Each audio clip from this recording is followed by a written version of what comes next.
और चलिए सीधा आपको देहरादून लेकर चलते हैं, जहां ग्लोबल इन्वेस्टर समिट में प्रधानमंत्री मोदी ने उद्घाटन किया है, संबोधित कर रहे हैं। का जो सफल अभियान चला उसके लिए मैं राज्य सरकार समेत सभी का विशेष तौर पर अभिनंदन करता हूं।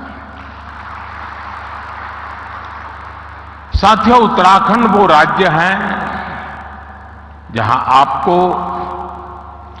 डिविनिटी और डेवलपमेंट दोनों का अनुभव एक साथ होता है। और मैंने तो उत्तराखंड की भावनाओं और संभावनाओं को निकट से देखा है, मैंने उसे जिया है, अनुभव किया है। एक कविता मुझे याद आती है जो मैंने उत्तराखंड के लिए कही थी। जहां अंजुलि में गंगा जल हो, जहां अंजुलि में गंगा जल हो, जहां हर एक मन बस निश्चल हो,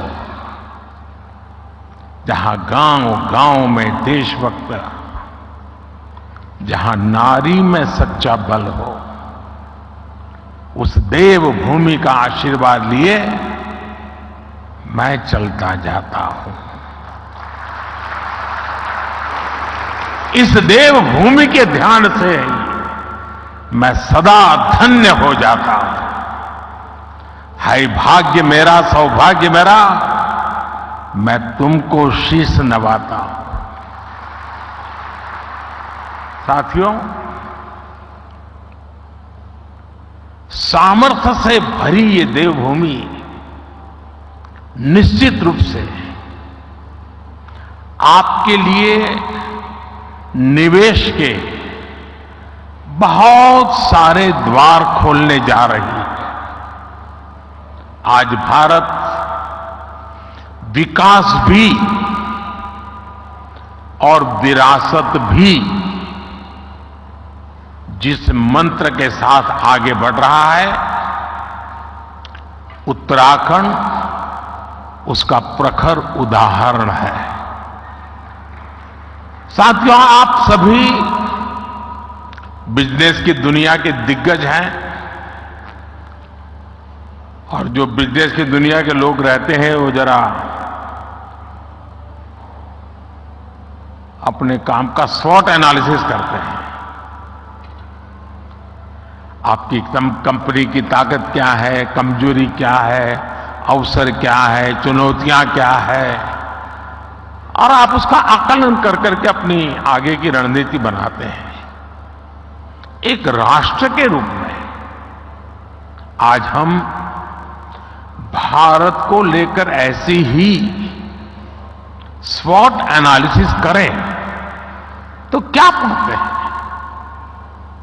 हमें चारों तरफ aspirations, hope, self confidence, innovation और अपॉर्चुनिटी ही दिखेगी।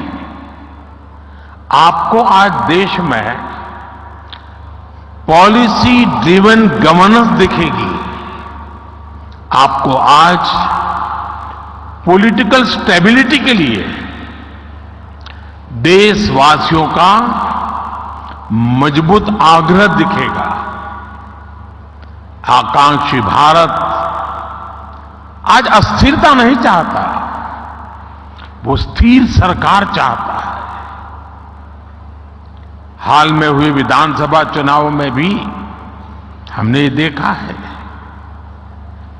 और उत्तराखंड ने लोगों ने पहले ही करके दिखाया है। जनता ने स्थिर और मजबूत सरकारों के लिए जनादेश दिया है। जनता ने गुड गवर्नेंस के लिए वोट दिया, गवर्नेंस के ट्रैक रिकॉर्ड के आधार पर वोट दिया है।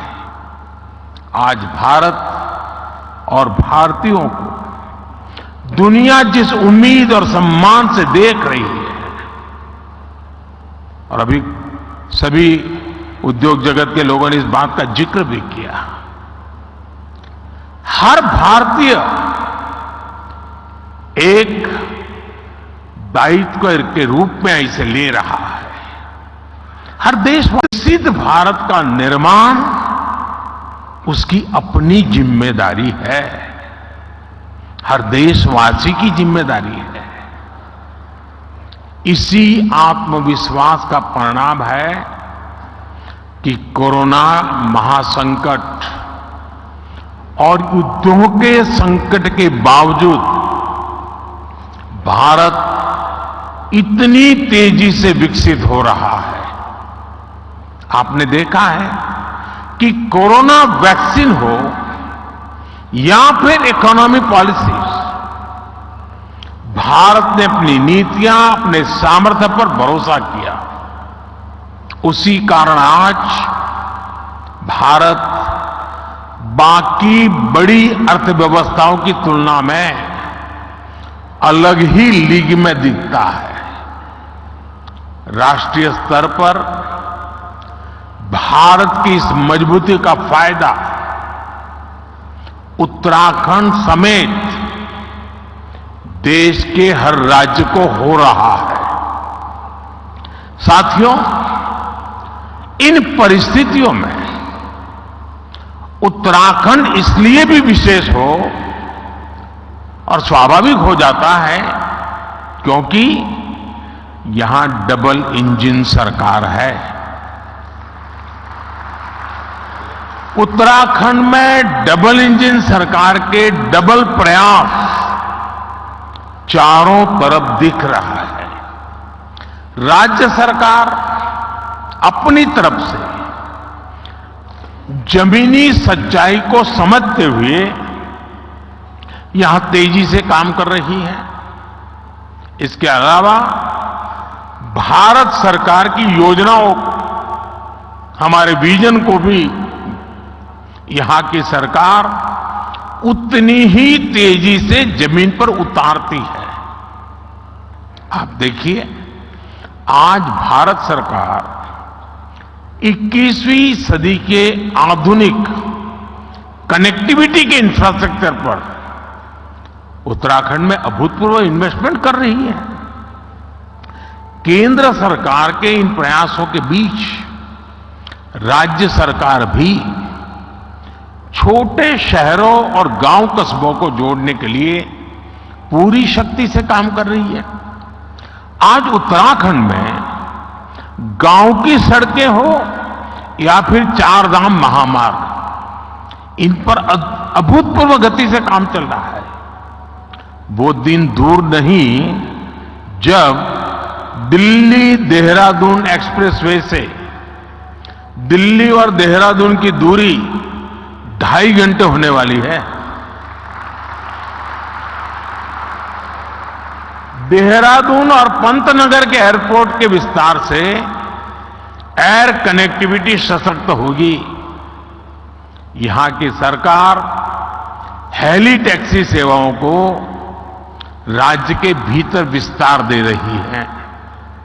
ऋषिकेश, कर्णप्रयाग, ये रेल लाइन से यहां की रेल कनेक्टिविटी सशक्त होने वाली है।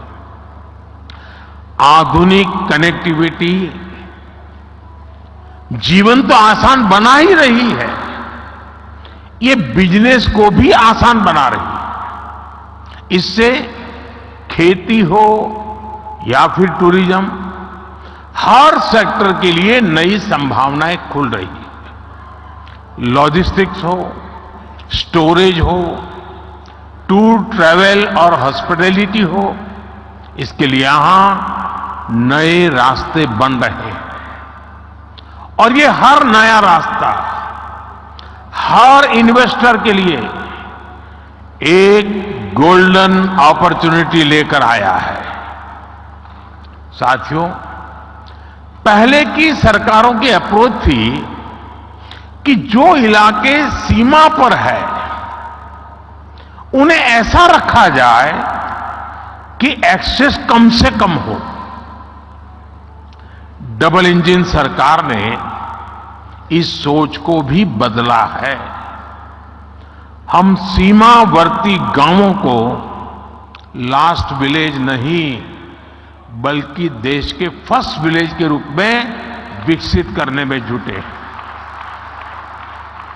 हमने एस्पिरेशनल डिस्ट्रिक्ट प्रोग्राम चलाया, अब एस्पिरेशनल ब्लॉक प्रोग्राम चला रहे हैं।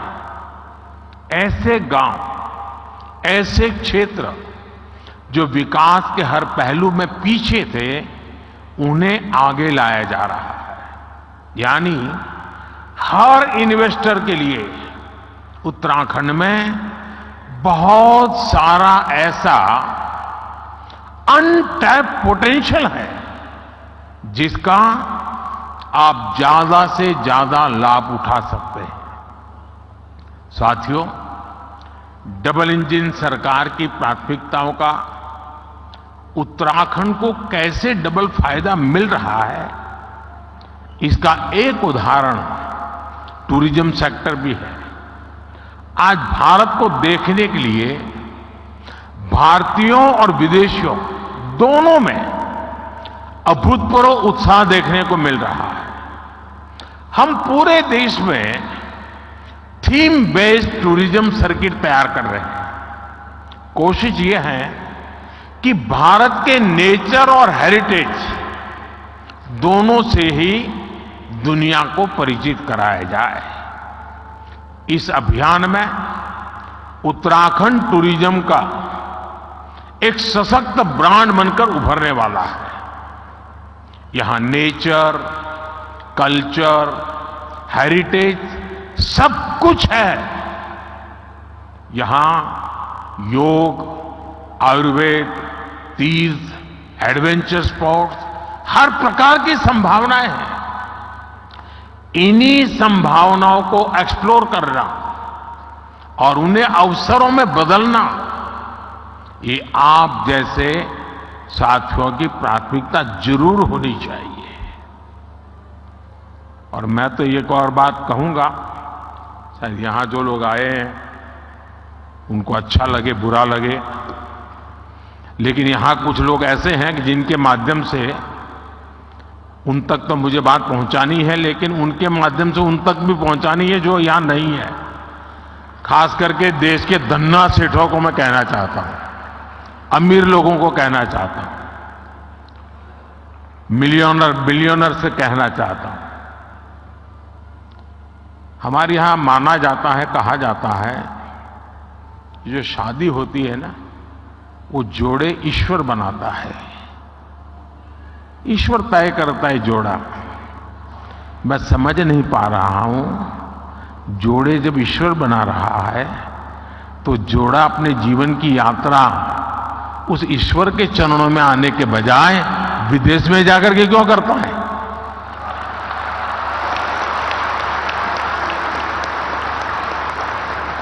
और मैं तो चाहता हूं मेरे देश के नौजवानों को, मेक इन इंडिया जैसे है ना, वैसे ही एक मूवमेंट चलना चाहिए, वेड इन इंडिया। शादी हिंदुस्तान में करो। ये दुनिया के देशों में शादी कर ले, ये हमारे सारे धन्ना सेठ आजकल फैशन हो गई है। यहां कई लोग बैठे होंगे, अब नीचे देखते होंगे।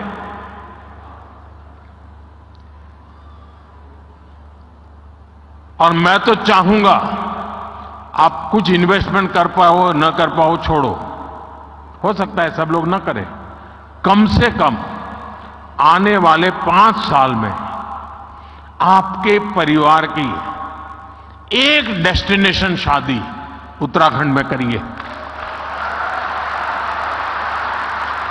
भारत में तो हमारा विश्वकर्मा साथी ऐसे अनेक बेहतरीन प्रोडक्ट्स पारंपरिक रूप से बनाते हैं।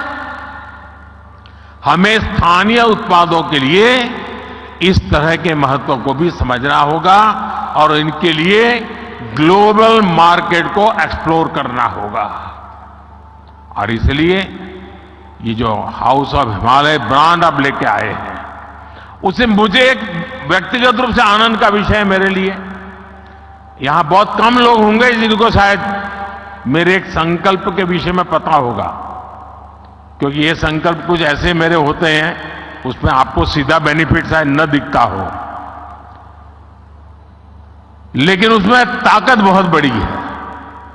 मेरा एक संकल्प है, आने वाले कुछ समय में मैं इस देश में 2 करोड़ ग्रामीण महिलाओं को 2 करोड़ ग्रामीण महिलाओं को लखपति बनाने के लिए मैंने लखपति दीदी अभियान चलाया है। 2 करोड़ लखपति दीदी बनाना हो सकता है कठिन काम होगा, लेकिन मैंने मन में संकल्प बना लिया है। ये हाउस ऑफ हिमालय जो ब्रांड बनती है ना, तो मेरा जो 2 करोड़ लखपति दीदा ने बनाने का काम है ना, वो तेजी से इसमें बढ़ जाएगा। और इसलिए भी मैं धन्यवाद करता हूं। साथियों, आप भी एक बिजनेस के रूप में यहां के अलग अलग जिलों में ऐसे प्रोडक्ट्स की पहचान करें। हमारी बहनों के सेल्फ हेल्प ग्रुप्स हो, एफपीओज हो, उनके साथ मिलकर नई संभावनाओं को तलाश करें। ये लोकल को ग्लोबल बनाने के लिए एक अद्भुत पार्टनरशिप हो सकती है। साथियों, इस बार लाल किले से मैंने कहा है कि विकसित भारत के निर्माण के लिए नेशनल कैरेक्टर, राष्ट्रीय चरित्र को सशक्त करना होगा। हम जो भी करें वो विश्व में श्रेष्ठ हो। हमारे स्टैंडर्ड दुनिया फॉलो करे। हमारी manufacturing zero effect, zero defect के सिद्धांत पर हो। एक्सपोर्ट ओरिएंटेड मैन्युफैक्चरिंग कैसे बढ़े, हमें अब इस पर फोकस करना है। केंद्र सरकार ने पीएलआई जैसा एक महत्वाकांक्षी अभियान चलाया है। इसमें क्रिटिकल सेक्टर्स के लिए एक इकोसिस्टम बनाने का संकल्प स्पष्ट दिखता है।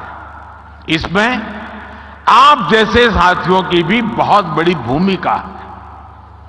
ये लोकल सप्लाई चेन को, हमारे एमएसएमईज को मजबूत करने का समय है, उस पर निवेश करने का समय है। हमें भारत में ऐसी सप्लाई चेन विकसित करनी है कि हम दूसरे देशों पर कम से कम निर्भर हो। हमें उस पुरानी मानसिकता से भी बाहर आना है कि फलां जगह कोई चीज कम कीमत में उपलब्ध है तो वहीं से इंपोर्ट कर दो। इसका बहुत बड़ा नुकसान हमने झेला है।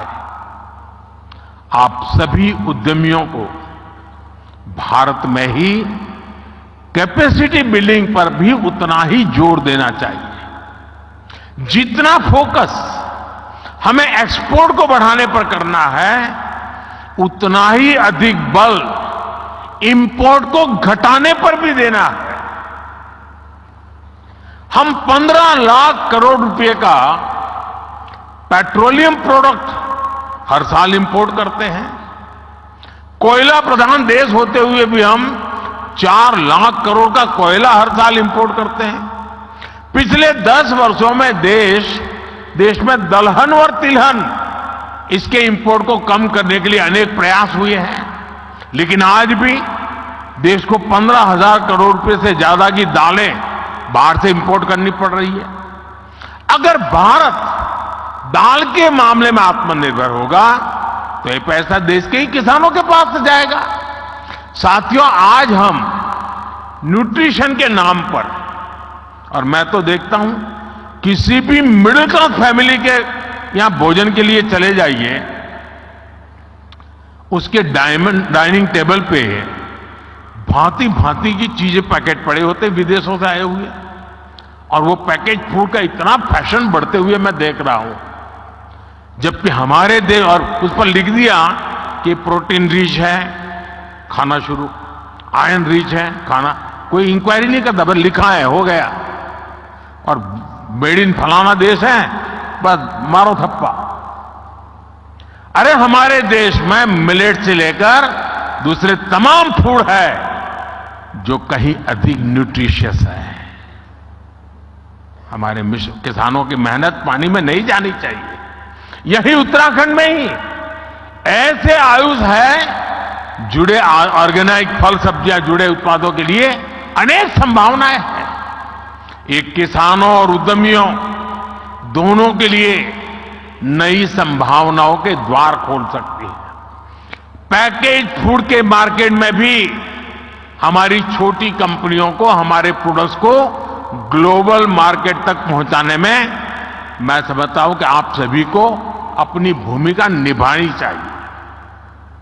साथियों, भारत के लिए, भारत की कंपनियों के लिए, भारत निवेशकों के लिए ये मैं समझता हूं अभूतपूर्व समय है। अगले कुछ वर्षों में भारत दुनिया की तीसरी सबसे बड़ी इकोनॉमी बनने जा रहा है और मैं देशवासियों को विश्वास दिलाता हूं कि मेरी तीसरी टर्म में देश दुनिया में पहले 3 में होके रहेगा।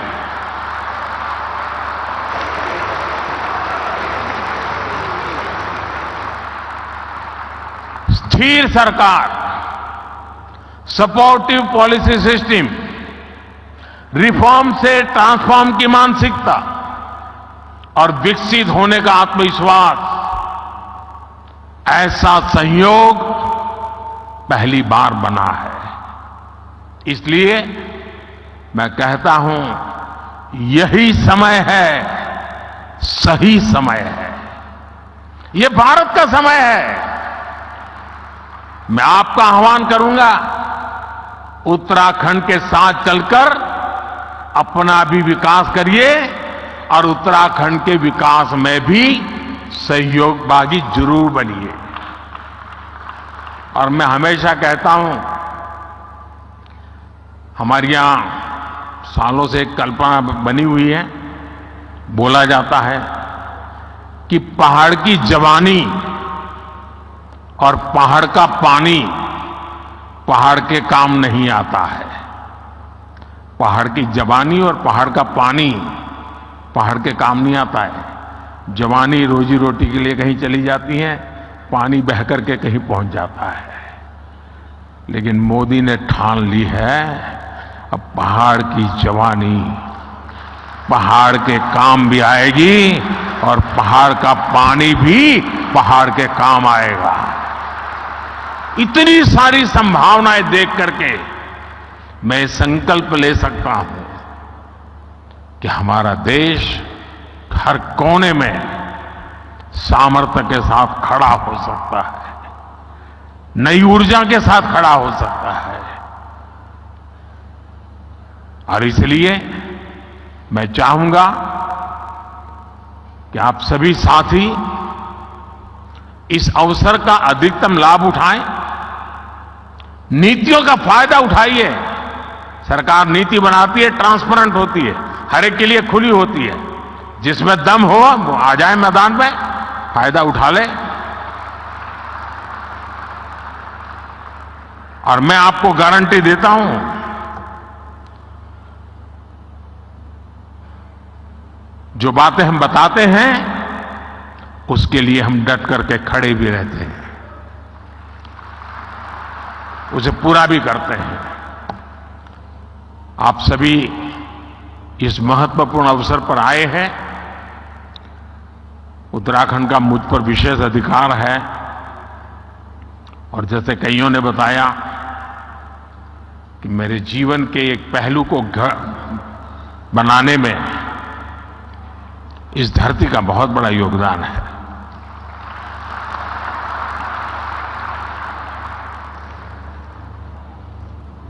अगर उसे कुछ लौटाने का अवसर मिलता है तो उसका आनंद भी कुछ और होता है। और इसलिए मैं आपको निमंत्रित करता हूं, आइए इस पवित्र धरती की चरण माथे पर लेकर के चल पड़िए। आपकी विकास यात्रा में कभी कोई रुकावट नहीं आएगी। ये इस भूमि के आशीर्वाद है।